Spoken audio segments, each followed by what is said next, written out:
Fala, torcedor tricolor, bom dia. Bora começar amanhã aqui acompanhando a repercussão dessa derrota do São Paulo ontem para o Palmeiras lá no Allianz. Uma derrota com muita polêmica, né, da arbitragem. Um lance ali que para mim não foi pênalti. O árbitro acabou dando uma penalidade para o Palmeiras e a classificação passando muito aí pela arbitragem. Vamos acompanhar aqui o que a mídia falou desse lance, deixar os créditos na descrição. Deixa o like fortalecendo, mas agora bora pro vídeo. É difícil, mas eu quero, antes de mais nada, dar boa noite a você e saber a sua opinião sobre o lance. Tudo bom, Edu? Como é que tá o amigo? Tudo na boa? Prazer estar falando contigo. É um lance que, acredito eu, que entre pelo menos os especialistas que até agora nós trocamos uma ideia, que debatemos, na ESPN 100% consideram que não houve a penalidade, né? Que não houve a falta que foi assinalada pelo Flávio. Para mim, o que existe? O Arboleda realmente abre essa perna para o lado, mas claramente, e aí se a gente for fazer um frame a frame, como a gente costuma dizer, né? O Vitor, ele projeta o corpo e começa a sua queda muito antes do contato. E esse contato ele é provocado pelo próprio Vitor, né? E uma coisa do que eu tenho muito comigo dentro das minhas análises e dentro de quando eu apitava futebol, né? A gente costuma dizer que o campo fala, né? Veja a reação logo em seguida do próprio Vitor Roque, né? O Vitor, logo que ele cai, ele levanta para prosseguir na jogada, né? E ele se surpreende ao ouvir o apito do árbitro. Então, assim, para mim, uma decisão equivocada da arbitragem. Desde já, vou responder a pergunta. Não ouvi os áudios do árbitro de vídeo, mas vou responder a pergunta que os dirigentes de São Paulo fizeram, onde estava o árbitro de vídeo. Provavelmente o árbitro de vídeo, dentro dos critérios orientados para a intervenção do árbitro de vídeo, o fato de existir contato físico foi o suficiente para ele não fazer a chamada para revisão à beira do campo. E aí, um outro fator que eu acho que a gente precisa dizer, né? O histórico do Flávio Souza com o árbitro de vídeo. O Flávio Souza é um dos árbitros que mais mantém as suas decisões quando vai à beira do campo. E todos os árbitros de vídeo já sabem disso. Se chamarem ele para um lance que teve contato físico, provavelmente ele voltaria com a penalidade também. Não sou vidente, mas as características e todas as estatísticas me mostram que o Flávio manteria sua decisão de campo se fosse chamada pelo árbitro de vídeo. Mas para mim uma decisão completamente equivocada e um pênalti mal assinalado. Ele fala na hora, né, Gaciba? Fui eu que vi, eu que marquei, dá para ver pela leitura labial, né? Agora, o fato de ele ter apitado imediatamente, mesmo assim, o VAR poderia ter chamado. E a gente sabe, o VAR, conversei com a Renata Ruel mais cedo, o Simon também, como você disse, o nosso trio de arbitragem aqui na ESPN é unânime em dizer que não foi pênalti. E a gente falava... É claro que o objetivo do VAR é minimizar o erro. E a gente está vendo que todos os ex-árbitros, até agora, o UOL, por exemplo, publicou uma reportagem com 8 árbitros, todos falando que não foi pênalti. Então, quando é um lance assim, tão claro, na opinião dos ex-árbitros, dos analistas, o VAR poderia ter chamado, Gaciba, e mesmo com um apito do Flávio ali na hora? O apito do Flávio foi para marcar penalidade, então não tem problema nenhum. Até a bola entrar em jogo de novo, ele pode chamar ela, marcando logo em seguida da falta, ou bem depois, se ele tivesse marcado, não tem problema algum.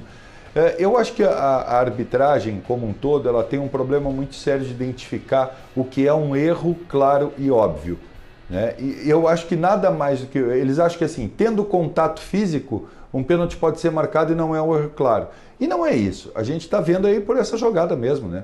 Essa jogada é praticamente um consenso entre todos os analistas. Eu não vi até agora ninguém dizer que houve a penalidade, né? Até agora todos que eu ouvi, eu vi que não houve a penalidade. Então, a partir do momento que existe um consenso, para mim existe um erro claro e óbvio sendo praticado pela arbitragem, né? Foi até mostrado aquele ângulo invertido para ver se era um pênalti ou não, mas eu acho que aquele ângulo invertido fica mais claro ainda, que o Vitor ele dá uma trocada na passada e acaba ele fazendo o contato com o Arboleda, né, que já estava com aquele movimento, estava com aquela perna naquele local há muito tempo, e o fato do Vitor ter aberto a jogada para a direita, né, e ele acaba vindo em velocidade, que ele acaba tendo essa projeção com o Arboleda. Eu acho que ele não simulou vou ser bem sincero. Prova disso que o jogador, quando simula, ele cai no chão, fica esticado no chão, né, metendo a mão na perna, e o Vitor levanta para...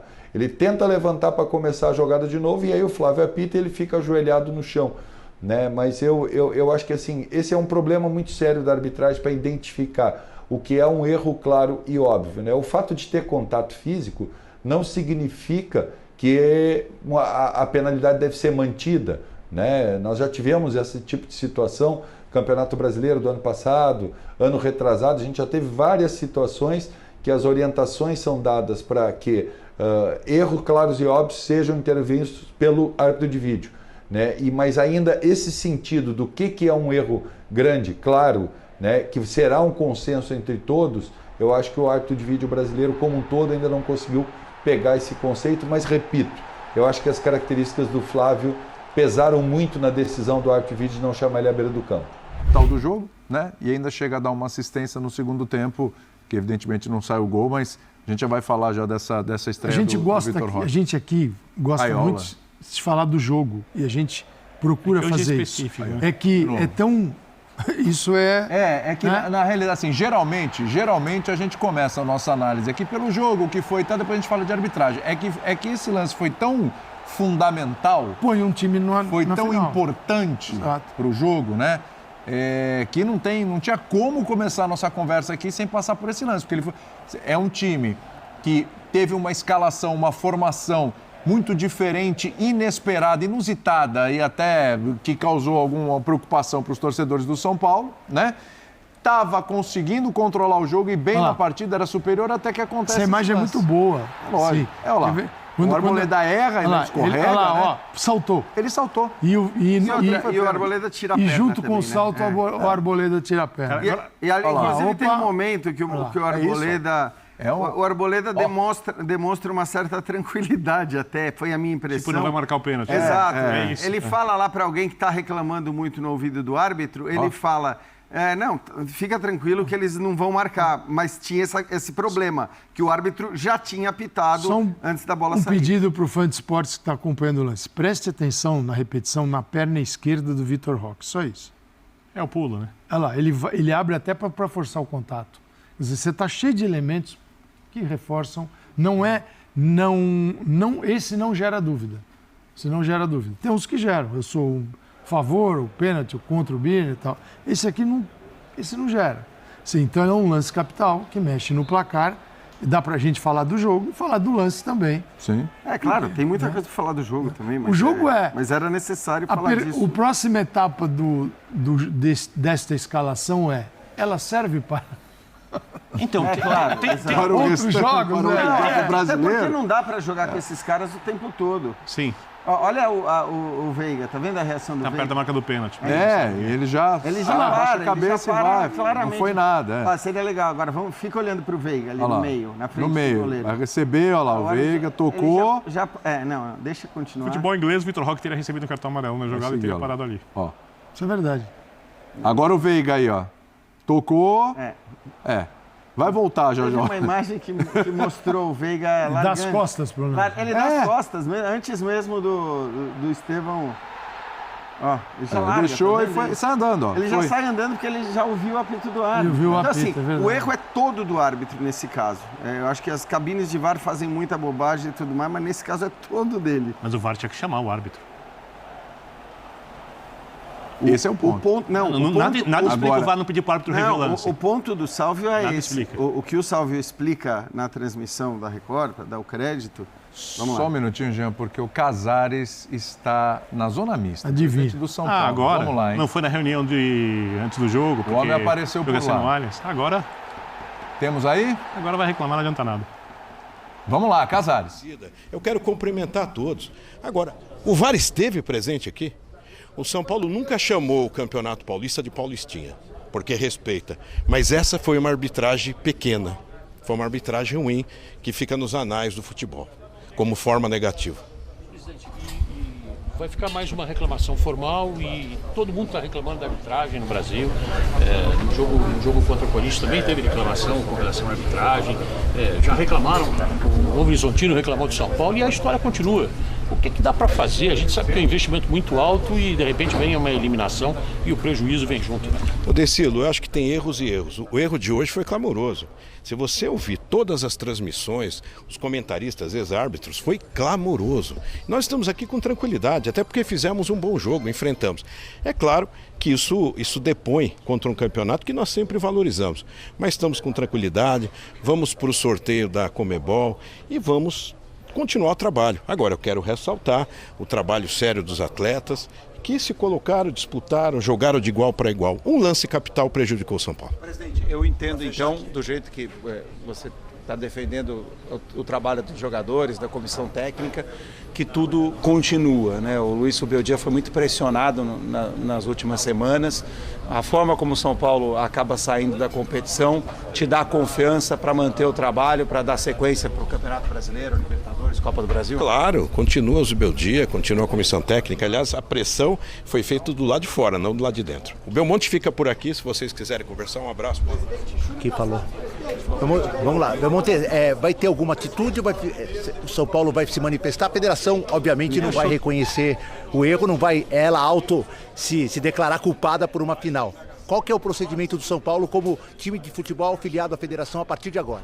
Eu acho que a fala do presidente é perfeita, a gente tem que ter calma, mas obviamente a pergunta que a gente quer fazer é, o VAR estava aí? Se ele estava, o que eles falaram para o árbitro? Porque não é possível, se ele estava, algo eles têm que falar, para justificar não chamar o árbitro sequer para olhar o lance na TV. Então, sinceramente, eu não sei se o VAR estava aí, se eles estavam assistindo o jogo. Às vezes parece aquela coisa de jurado de escola de samba, sabe? Que dá uma distraída no momento e não vê o quesito que passou ali e dá uma nota qualquer. O que a gente espera é que a federação libere o áudio do VAR, para a gente entender o que se falou nesse VAR. Se repito, que o VAR estava aí. Muito bem. Casares e Belmonte falaram perguntando a mesma pergunta que o Birner fez, onde estava o VAR, né? Aliás, o Casares aproveitou para já dar uma cutucadinha ali no começo. O São Paulo nunca chamou o Campeonato Paulista de Paulistinha. Na gestão dele. Exatamente. Aliás, se alguém que valorizou o Campeonato Estadual... Mérito ele tem. Foi ele. Isso não dá para negar. Tanto que quando ele chega, vira a principal competição do ano para o São Paulo. O São Paulo ganhou aquele título com o Crespo no comando, né? E essa história do Paulistinha tem a ver com aquele momento daquela final Palmeiras e Corinthians, o Gagliotti, né? Porque teve polêmica no jogo também, na decisão entre os dois. E aí o Gagliotti chamou o Paulista de Paulistinha. Até a provocação, porque as provocações entre São Paulo e Palmeiras, Casares e Leila e tal... Aliás, só para deixar bem claro, eu concordo com o Gagliotti naquele momento, tanto da reclamação quanto do chamar o clube de um campeonato assim, naquele momento, Jean, desculpa. Não, imagina, essa é daquelas que vai durar 2 semanas, aí até o começo do Campeonato Brasileiro, como foi aquela da Copa do Brasil, do Caleri. Do coisa que sumia, assim, é daquelas que a gente tem que a do Caleri continua com os pessoal aí. Continuar... Com razão. Aguentando por muito tempo, não tem jeito, assim, são arbitragens que de fato influenciam completamente no resultado do jogo e é normal que isso acabe gerando toda a repercussão que gera com dirigentes falando durante muito tempo. A discussão vai ser essa e nesse caso é uma discussão absolutamente justa, enfim, acho que já falamos bastante do lance, mas não tem muito o que discutir, né? Quando são lances unânimes, né? Eu acho que... Raríssimo, hein? Exato, são erros unânimes, né? Não tem muito o que discutir e as coisas permanecem até o início de um outro campeonato, praticamente. E esse é um lance assim, é um lance indiscutível. É verdade. Bom, se vocês quiserem falar mais alguma coisa do lance, fiquem à vontade. Eu vou seguir para o jogo aí, né? Porque... Eu chamo a atenção porque quer falar alguma coisa, Calçado, do lance? Aliás, eu acho assim, esgotou da nossa parte, mas daqui a pouco vai entrar o Zubeldia, ele vai falar, alguém vai questionar o Abel também. Eu queria ouvir o Abel. Eu quero ouvir também. Eu quero ouvir o Abel, o que aconteceu nesse lance. Obviamente vai ter saber a opinião dele, né? Isso. Obviamente vai ter a repercussão. Agora, antes da opinião deles, assim, eu acho que sobre o jogo... Primeiro, o Palmeiras, acho que tem alguns erros de escolha do Abel, da ideia de jogo. Por exemplo, o São Paulo tem um problema de saída de bola com o Arboleda. O Arboleda erra saídas de bola. E ele pressionou pouco a saída de bola com o Arboleda. Quase zero. Ele deixava o passe sair para algum jogador do São Paulo um pouco atrás da linha do meio para pressionar a bola ali, para pegar a defesa aberta e roubar ali. Eu discordo dessa estratégia. Tanto é que no lance, do erro do Rafael, não é do Arboleda, é do Rafael, para deixar claro. Dos dois, né? O Arboleda dá uma escorregada. Escorregou porque o Rafael errou. O erro pior é do Rafael, claro. Era um dos raros momentos que o Palmeiras estava, por circunstância de jogo, pressionando alto. E ele tinha que ter feito isso mais vezes durante a partida. Também não gostei da maneira como o time dele contra-atacava, principalmente depois dos 25, 30, quando o São Paulo abriu, estava com uma escalação bem mais fraca, jogadores cansados, um lado esquerdo muito mais frágil. O contra-ataque do Palmeiras não funcionou. Né? E me chama a atenção também outra coisa. O Palmeiras continua com alguma dificuldade nos seus volantes. O Richard Rios tecnicamente é bom jogador, promissor, mas continua sendo inconsistente. Mas não fez um jogo ruim. Hoje nem eu achei ruim. que ele jogou bem. Nem ruim, nem muito bom. Acho que o Lucas ganhou muitas bolas ali por dentro. Tá? Não gostei também muito dos lances mano a mano dos zagueiros do Palmeiras, algumas vezes. Ou seja, taticamente, para um time padrão Abel, o Palmeiras esteve bem abaixo. E eu acho que o palmeirense sabe disso. Do outro lado, eu quero chamar a atenção para uma coisa do Zubeldia. Ele perdeu ano passado os pilares do time, Pablo Maia e Alisson. E ele, sem esses jogadores, com jogadores muito mais fracos jogando como volante, tendo que, às vezes, colocar atletas que não têm condições de competirem no nível mais alto, ele conseguiu quase eliminar o Botafogo e ele quase eliminou o Atlético. E tem um lance contra o Atlético, com 10, 15 minutos do primeiro tempo, do Alan Franco, do Atlético, que é de expulsão, claro, no Mineirão. Podia mudar a classificação da Copa do Brasil. Hoje, ele está de novo sem um volante. E ele não tem o seu volante reserva, porque tem um volante à altura reserva, que não faz tudo que o Pablo Maia faz, mas permite o Alisson jogar de segundo, manter a estrutura de jogo do time, e é um bom jogador, Luiz Gustavo. De novo, ele acha uma solução. Então, pode a rede social berrar contra o Zubeldia, respeito às opiniões. Podem alguns colegas acharem ruim o trabalho do Zubeldia, respeito às opiniões. Pode ter gente dentro do São Paulo que não gosta ou do treinamento, ou do jeito que o treinador se relaciona às vezes com um ou com outro, porque não toma café da manhã com não sei quem, esse tipo de coisa. Não tem... Nos jogos grandes, em quase todos os jogos grandes, como foi contra o Corinthians no Morumbi esse ano, que foi o jogo mais importante do São Paulo na primeira fase estadual, ou quando o Oscar e o Lucas pediram para não jogar por causa do sintético no jogo de volta, ele arrumou soluções e o São Paulo competiu.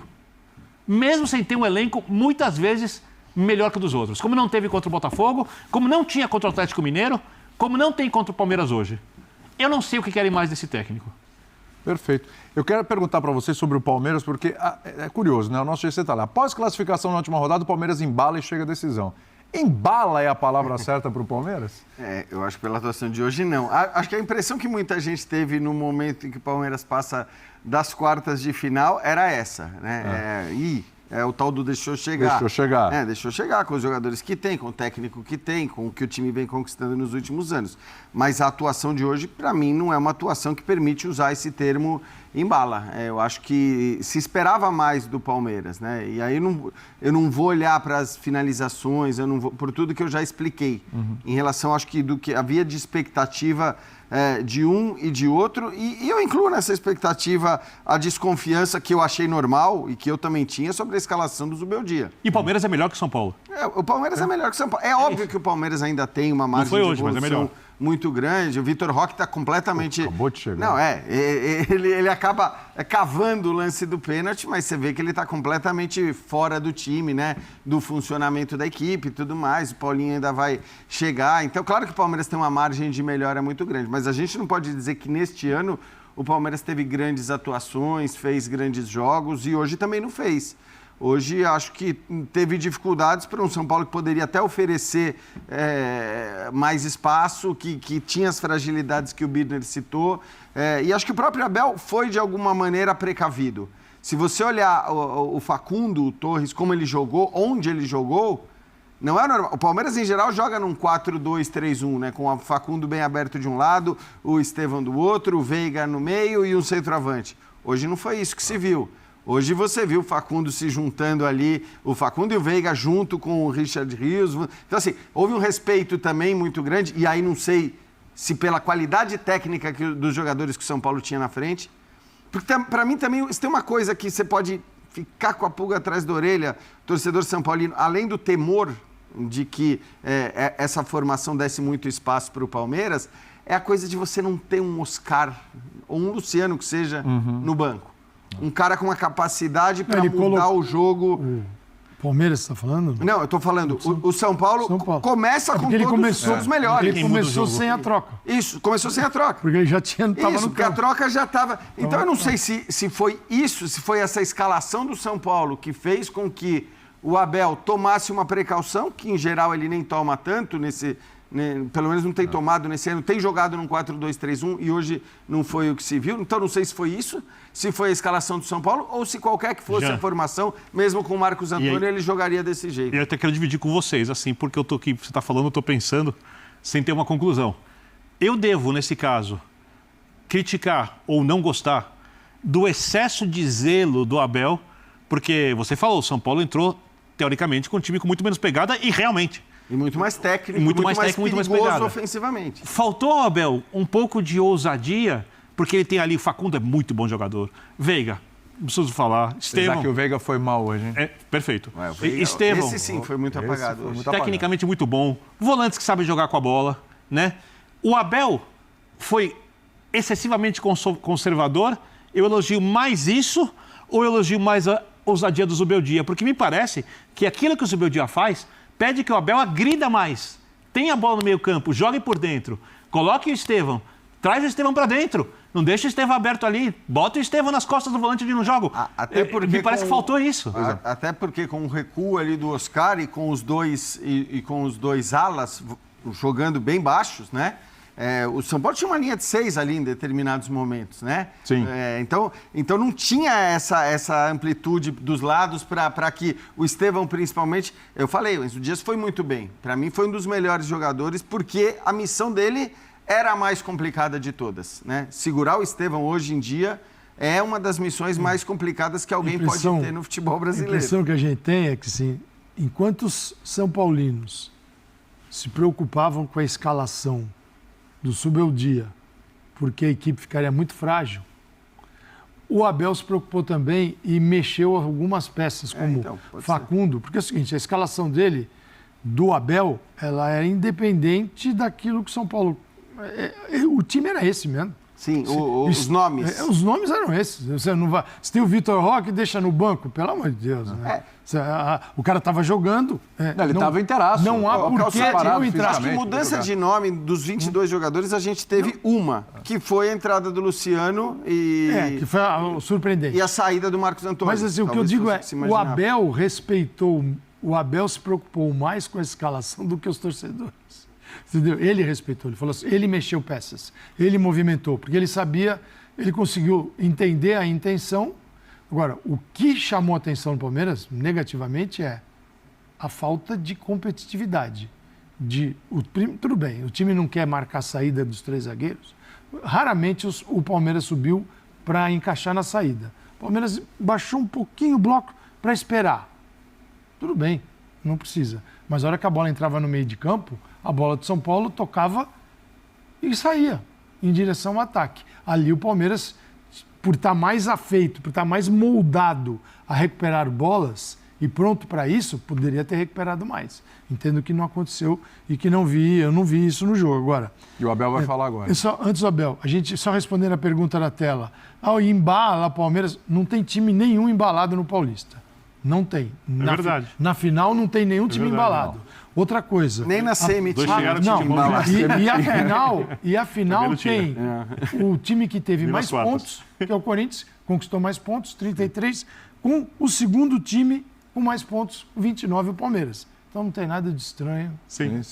Apesar do pênalti. O Birner, nem na fase de grupos, time. Nenhum momento teve um time mas o São Paulo pode lamentar muito... Embalados estão Flamengo e Atlético. Porque o São Paulo deixou escapar muito ponto besta, que faria com que o jogo de hoje tivesse sido no Morumbi. Aquela ideia que o Palmeiras conseguiu uma classificação. Não, o Palmeiras tinha ponto à beça. Era o grupo dele que... Sem dúvida. Vamos ouvir o Abel Ferreira. Vamos nessa. É isso, torcedor do São Paulo. Um trecho para vocês aí. A repercussão dessa partida de ontem. Só falando sobre a arbitragem, que foi o foco, né, dessa partida aí, desse jogo ontem. Infelizmente o São Paulo foi prejudicado. Um lance ali que não foi pênalti. Vitor Roque foi malandro e o árbitro acabou dando a penalidade. E o mais engraçado de tudo é que ele nem foi chamado para olhar o lance ali no monitor, né, para olhar se tinha sido pênalti mesmo, né? A gente viu ali o replay já na hora do jogo, não foi pênalti, um lance ali que para muitos não foi pênalti, e o torcedor São Paulino fica na bronca com a arbitragem. O São Paulo fez um bom jogo, teve momentos ali bom na partida, segundo tempo mesmo o São Paulo fez um bom jogo no segundo tempo. Primeiro tempo também teve chance de marcar gol, teve chance com o Caleri, não só com o Caleri, mas com outros jogadores. Fez uma polêmica aí muito grande, né, nessa classificação do Palmeiras, um pênalti que não existiu. O VAR acabou, o árbitro nem sequer foi ali no VAR, né, para analisar o lance, e o Casares, Belmonte aí ficaram na bronca também, né, reclamando com a arbitragem. Um lance muito polêmico, que para mim não foi pênalti, né, assim como para muitas pessoas também. Deixa a sua opinião aqui abaixo, o que você achou desse lance. O torcedor ficou na bronca, né, com a eliminação, uma eliminação aí que passa muito também pela arbitragem. Mas é isso, deixa a sua opinião aqui abaixo, o like, valeu e até o próximo vídeo.